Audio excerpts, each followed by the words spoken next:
আসসালামু আলাইকুম। সবাইকে জানাই কুরবানি ঈদের শুভেচ্ছা। আজ আমি তৈরি করছি ঈদ স্পেশাল ঝাল ঝাল গরুর মাংস ভুনা।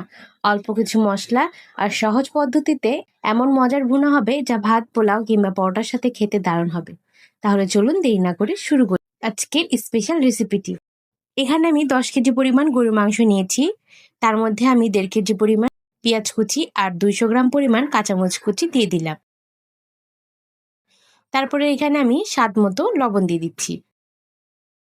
এ পর্যায়ে আমি দিয়ে দিচ্ছি এখানে 3 টেবিল চামচের মতো হলুদের গুঁড়া। আরও দিয়ে দিচ্ছি 5 টেবিল চামচের মতো মরিচের গুঁড়া। আপনারা এখানে ঝালটা আপনাদের পছন্দ মতো বাড়িয়ে কমিয়ে নিতে পারেন। 4 টেবিল চামচ পরিমাণ ধনিয়ার গুঁড়া দিয়ে দিচ্ছি। জিরার গুঁড়া দিয়ে দিচ্ছি 4 টেবিল চামচের মতো। তারপর এখানে 350 মিলিগ্রাম পরিমাণ রান্নার তেল দিয়ে দিচ্ছি। গরুর মাংস তেল চর্বি বিশিষ্ট হলে এখানে তেলটা একটু অল্প দিলেই চলবে। 1.5 কাপ পরিমাণে আদা রসুনের পেস্ট দিয়ে দিলাম। এখন এই সবগুলো মশলাকে একত্রে মাংসের সাথে একটু ভালো করে মেখে নিচ্ছি। মিশানো হয়ে গেলে 10-12টার মতো তেজপাতা একটু ছিঁড়ে এর মধ্যে দিয়ে দিলাম। এখানে আমি কিছু আস্ত মশলা নিয়েছি, যেমন এখানে নিয়েছি 10-12টার মতো মাঝারি সাইজের দারুচিনি, 10টার মতো নিয়েছি লবঙ্গ, একটা জয়ফল পুরোটা আমি একটু গুঁড়ো করে নিয়েছি।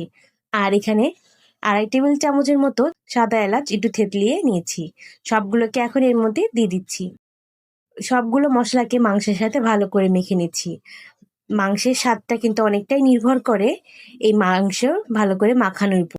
তাই মাংসটাকে কিন্তু খুব ভালো করে মাখিয়ে নিতে হবে।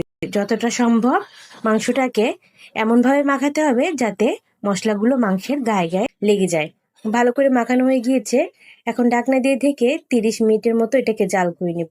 এই 30 মিনিটে কিন্তু মাংস থেকে অনেকটাই পানি বের হয়ে আসবে, আর এই পানিতে কিন্তু মাংসটা সেদ্ধ হয়ে যাবে। চলে এলাম 30 মিনিট পর। দেখতে পাচ্ছেন মাংস থেকে অনেকটাই পানি বের হয়েছে। এখন এটাকে আমি নিচ থেকে উল্টে পাল্টে নেড়ে দিচ্ছি। এটাকে আমি ঢাকা অবস্থায় কয়েকবার নিচ থেকে উল্টে পাল্টে নেড়ে দিয়েছিলাম।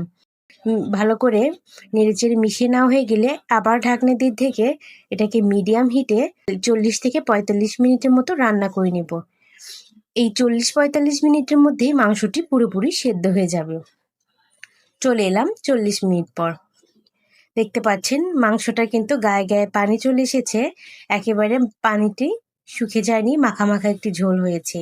আর এটা ঠান্ডা হলে অনেকটাই কিন্তু টেনে আসবে। তাই এখন এটাকে চুলা বন্ধ করে আমি পরিবেশন করে নিচ্ছি। দেখতে পাচ্ছেন মাশাআল্লাহ কতটা সুন্দর দেখা যাচ্ছে।